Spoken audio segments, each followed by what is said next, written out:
Salut, salut! Alors aujourd'hui, je viens de réaliser les premiers transferts de plantes dans le système d'aquaponie. Donc ce matin, on avait à environ entre... attends, laisse-moi regarder. Je crois qu'on avait énormément de saturation en nitrate. Ce matin, on avait plus de 80 ppm en NO3, donc en nitrate. Eh bien, c'est cool. Donc, comme d'habitude, les bactéries font leur boulot. Et donc, il convient à cette étape du système d'aquaponie d'introduire tes plantes. Même si c'est pas terminé d'être cyclé. C'est-à-dire qu'en général, effectivement, il faut 6 semaines pour cycler. Mais moi, je préfère en fait faire en fonction des besoins, des mesures du système d'aquaponie. C'est-à-dire en fonction des besoins des bactéries, en fonction du besoin des plantes. Et puis en dernier, donc, j'aimerais bien introduire mes poissons dans cette cuve bien d'ici 2 semaines. Donc pour ça, il faut que je dépollue les eaux de l'aquaponie. Ce que j'appelle vulgairement pollution, c'est parce que je crée des nitrates.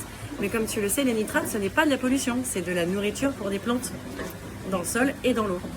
Et donc ici, et ben voilà, les premières sont là. Donc il y a des pieds que j'ai fait pousser comme ceux-là, donc les semis aussi. Et puis sinon, ces pieds-là, ça va faire depuis le mois de mars qu'ils sont dans un pot. Donc tu vois, ils sont pas très bien. On va essayer de les sauver. Pareil pour ces pieds de tomates nains, que j'ai jamais eu le temps de repiquer dans le champ.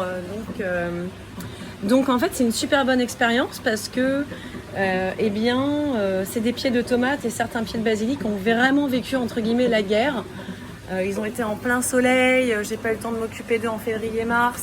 Ils sont restés dans un tout petit pot qui est équivalent à ça. Ils ont un énorme système racinaire, je te ferai voir dans les photos. Et donc c'était soit ils mouraient, soit je les mets dans le sol, mais c'est la fin de la saison donc ils sont pas censés s'adapter. Enfin pousser en septembre, octobre, novembre, mais en les mettant dans l'eau, ça leur offre une seconde chance et on va voir comment ça va se passer. Donc voilà, ça continue. Là c'est le curcuma, là c'est les brocolis et les tomates. Mais alors là elles sont un tout petit peu trop petites et un peu fragiles pour changer de monde, donc passer du monde de la terre au monde aquatique.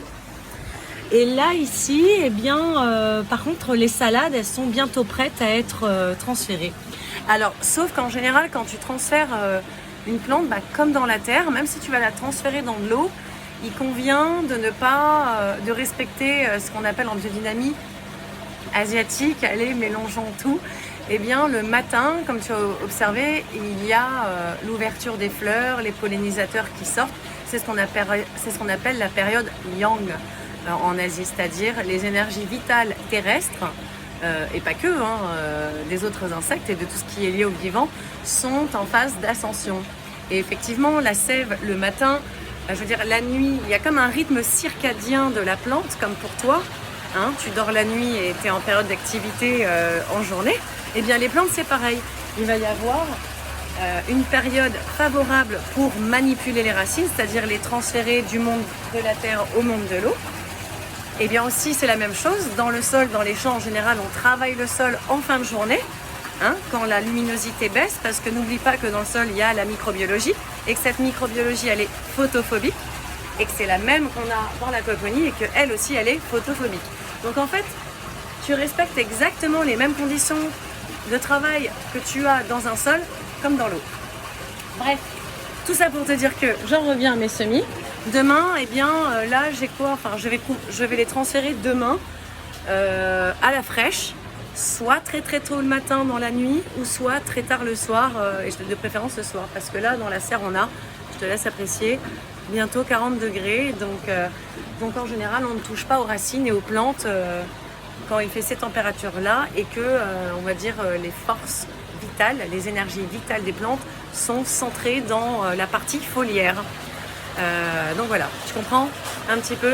Pour ceux qui ne comprennent pas, n'hésitez pas à me poser des questions, j'essaie d'y répondre et sur ce, bonne journée, je vais continuer. Salut!